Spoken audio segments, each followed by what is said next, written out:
तर मित्रांनो नमस्कार, पुन्हा एकदा आपल्या चॅनलवर स्वागत आहे। मित्रांनो मी आहे आळंदी येथे।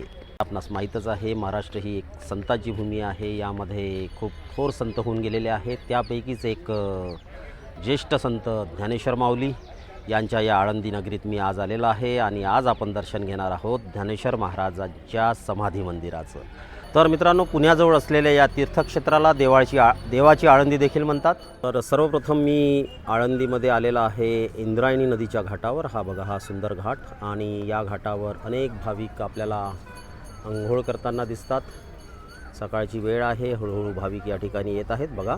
आणि या ठिकाणी अंघोळ केल्यानंतर आपण जाऊया मंदिरामध्ये। या बाजूला मंदिराचा रस्ता आहे बघा, त्या पायऱ्या ज्या दिसतात या बाजूने आपल्याला मंदिराकडे जायचं आहे। हा मार्ग आहे बघा।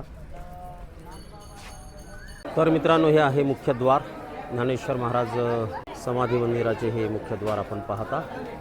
या द्वाराची निर्मिती 1750 मध्ये महादजी शिंदे यांनी केली होती। मित्रांनो हे आहे संत ज्ञानेश्वर समाधी मंदिर। या मंदिरामध्ये छोटी मोठी अनेक मंदिरं आहेत। आपण पाहू शकता हे आहे सिद्धेश्वर मंदिर। हे ज्ञानेश्वर महाराजांच्याही पूर्वीचं मंदिर आहे आणि या मंदिराच्या प्रांगणामध्येच म्हणजे या मंदिरामध्येच ज्ञानेश्वर महाराजांनी सन 1275 मध्ये समाधी घेतली होती। संजीवन समाधी म्हणतो आपण त्याला। तर महाराजांनी संजीवन समाधी घेतली होती याच ठिकाणी आणि हेच आहे ते मंदिर। संत ज्ञानेश्वर महाराजांनी वयाच्या 16व्या वर्षी ज्ञानेश्वरी हा ग्रंथ लिहिला होता। सामान्य नागरिकांना संस्कृत समजत नसल्यामुळे त्यावेळेस संत ज्ञानेश्वरांनी ज्ञानेश्वरी हा ग्रंथ मराठीमध्ये लिहिला होता। तर वयाच्या अवघ्या 16व्या वर्षी एवढा सुंदर ग्रंथ त्यांनी लिहिलेला होता आणि वयाच्या 21व्या वर्षी त्यांनी जिवंतपणे याच ठिकाणी समाधी घेतली। समाधी घेतेवेळी त्यांनी हेच म्हटलं होतं की माझं जे काही कार्य आहे या जन्मास आल्याचं मी हे कार्य पूर्ण केलेलं आहे, ही वेळ आहे माझी इथून जाण्याची। तर असे म्हणून त्यांनी या ठिकाणी समाधी घेतली होती।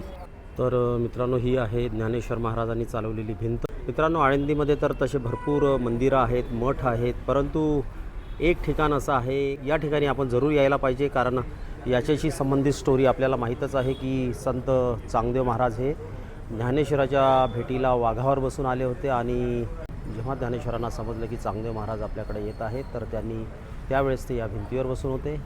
तर त्यांनी चांगदेव महाराजाच्या भेटीसाठी ही भिंत चक्क चालवली होती असं म्हणतात, अशी आख्यायिका आहे। तर ती हीच भिंत। तर मित्रांनो अशा प्रकारच्या तर्पण क्रिया देखील या ठिकाणी होतात इंद्रायणीच्या काठावर पाहू शकता आपण।